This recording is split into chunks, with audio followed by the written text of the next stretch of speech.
गुण ना हो तो रूप व्यर्थ है, होश ना हो तो जोश व्यर्थ है, भूख ना हो तो भोजन व्यर्थ है, साहस ना हो तो शस्त्र व्यर्थ है, विनम्रता ना हो तो विद्या व्यर्थ है, सदुपयोग ना हो तो धन व्यर्थ है, और परोपकार ना करने वालों का तो जीवन ही व्यर्थ है। आप सभी को राधे राधे। मैं फिर से लेकर आई हूँ एक और कहानी। उम्मीद करती हूँ ये सारी कहानियाँ आप सभी को अच्छी लगती होंगी ज़रूर, तभी तो आप इतने ध्यान से और प्यार से सुनते हैं। आप सभी के प्यार के लिए बहुत बहुत धन्यवाद। हिडिंबा के बारे में आप इतना तो जानते हैं कि वह भीम की पत्नी थी और घटोत्कच की माता थी, लेकिन जो नहीं जानते हैं वह ये है कि हिडिंबा का पूरा जीवन कैसा था। वास्तव में हिडिंबा का पूरा जीवन करुणा और पीड़ा से भरा हुआ था, लेकिन जितना दुख उसने देखा उससे कहीं आत्मसम्मान पूर्वक उसने जीवन को जिया है।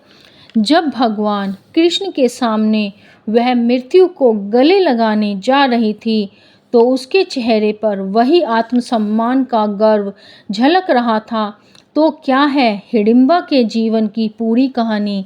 आइए इस कहानी में हम सब विस्तार पूर्वक जानने का प्रयास करते हैं। हिडिंबा एक राक्षसनी थी। हिडिंबा की माता एक भद्र महिला थी। उनके मन में हमेशा ही परोपकार से भरे ख्याल उठते थे, लोक का कल्याण कर सके, लेकिन वो एक राक्षसनी थी, इसीलिए मनुष्यों की तरफ से उन्हें कभी भी आदर प्राप्त नहीं हुआ। क्योंकि उनका मन कोमल था, इसीलिए अपने समाज के अंदर उन्हें कभी भी वह इज्जत नहीं मिली जिसकी वह हकदार थी। जब उनका पहला पुत्र हुआ तो उनके पति ने उस पुत्र को बड़े ही प्यार से अपना लिया, लेकिन उसने अपनी पत्नी को वह हक कभी नहीं दिया। धीरे धीरे एक समय के बाद वो फिर से गर्भवती हुई।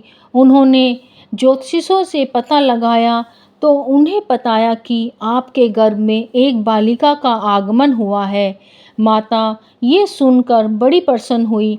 उन्होंने अपने मन की सारी भावनाएं अपनी पुत्री में डालने की सोच ली। वो नहीं चाहती थी कि उसके पिता का कुरूप साया इस पुत्री पर पड़े, इसीलिए वो अपने पति से समाज से दूर रहने की कोशिश करने लगी।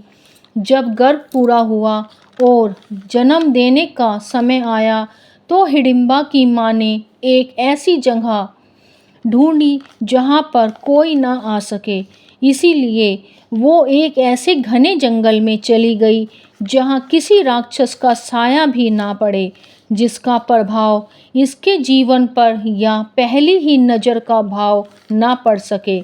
इसीलिए उन्होंने अपने प्रसव को अकेले ही करने के लिए ठान ली। प्रसव का समय इतना आसान नहीं होता कि एक अकेली महिला इसे पूरा कर सके, मगर उस घने जंगल में कोई सहारा नहीं था। कहते हैं हिडिंबा की माँ ने एक ठूंठ को पकड़कर हिडिंबा को जन्म दिया। हिडिंबा को जन्म देते ही उस ठूंठ में से पत्ते निकल आए। इन निकलते पत्तों को देखकर नवजात बालिका का नाम रखा पल्लवी। वह द्वापर का समय था। उस समय स्त्रियों का अपना अलग व्यक्तित्व नहीं माना जाता था, इसीलिए पल्लवी नाम से उसे कोई नहीं बुलाता था। वह हमेशा ही अपने भाई के नाम हिडिंब के नाम से हिडिंबा से जानी गई। पल्लवी धीरे धीरे बड़ी होने लगी। माँ ने उसे हर तरह की शिक्षा प्रदान की तथा उसके मन में सदा सहनता के बीज बोए, परोपकार की बातें सिखाती। लेकिन कहते हैं काल से बड़ा कोई नहीं। पल्लवी अभी 10 साल की भी नहीं हुई थी कि हिडिंबा की माँ का देहांत हो गया। पल्लवी के पास अपने पिता भाई को छोड़कर और कोई भी सहारा नहीं था। पल्लवी थोड़ी कुशाग्र बुद्धि की थी। राक्षसों में स्त्रियों को थोड़ी स्वतंत्रता दी जाती थी, इसीलिए पिता ने उसे पढ़ने के लिए भेजा। उसने जल्द ही राक्षसी विद्या, असुरी विद्या, मायावी विद्या, वैदिक विद्या में महारत हासिल कर ली। उसके पिता का भी देहांत हो गया और वहाँ का राजा हिडिंब, पल्लवी का भाई हिडिंब, अपने पिता से भी ज़्यादा क्रूर और खतरनाक था। उसके मन में कोई परोपकार की भावना थी ही नहीं।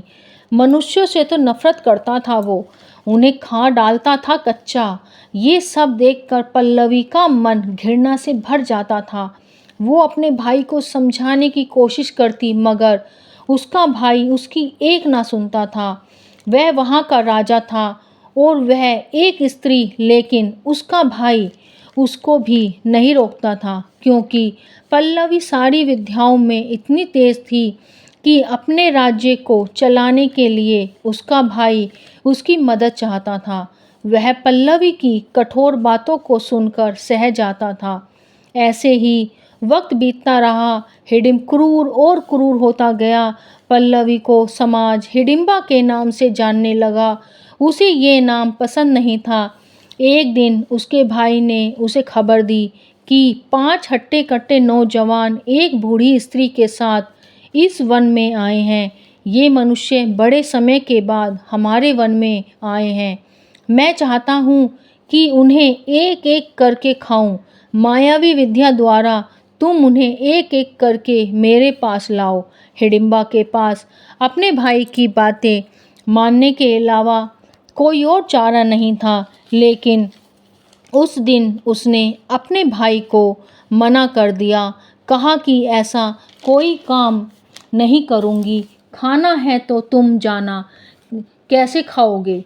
हिडिंबा अपने उस स्थान पर चल पड़ती जहाँ पर उसका जन्म हुआ था। वहाँ जाकर उसे ऐसा लगता था जैसे वो अपनी माँ के पास आ गई हो। वो ठूठ जो उसके जन्म के बाद उस ठूठ पर नए पत्ते आ गए थे, अब वो एक विशाल वृक्ष बन गया था।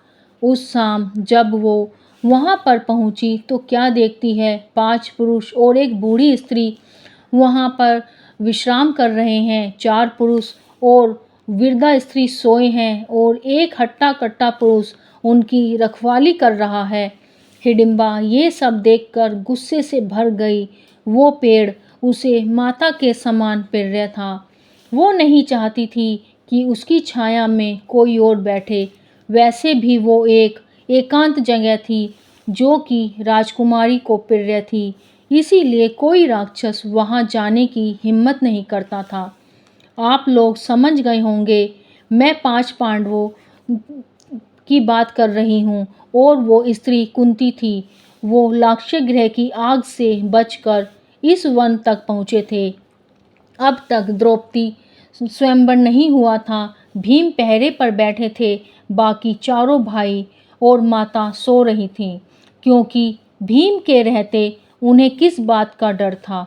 हिडिंबा इन सब को वृक्ष के नीचे आराम करते देखकर गुस्से में उन सब की तरफ दौड़ी। वह बहुत गुस्से में थी।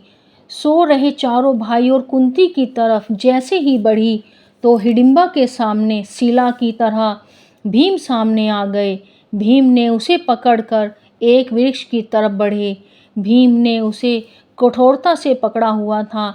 हिडिंबा ने जब भीम के रूप शरीर पर दृष्टि डाली तो हिडिंबा मंत्रमुग्ध हो गई। भीम भी बहुत गुस्से में था।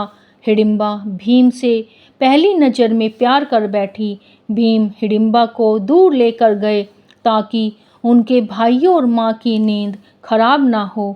भीम ने कहा, हमने तुम्हारा कोई अपराध नहीं किया, तुम हमें क्यों मारना चाहती हो। हिडिंबा उन्हें बड़े प्यार से देख रही थी। भीम हिडिंबा को इस तरह देखते हुए लजा गए। भीम ने भी हिडिंबा पर नज़र डाली।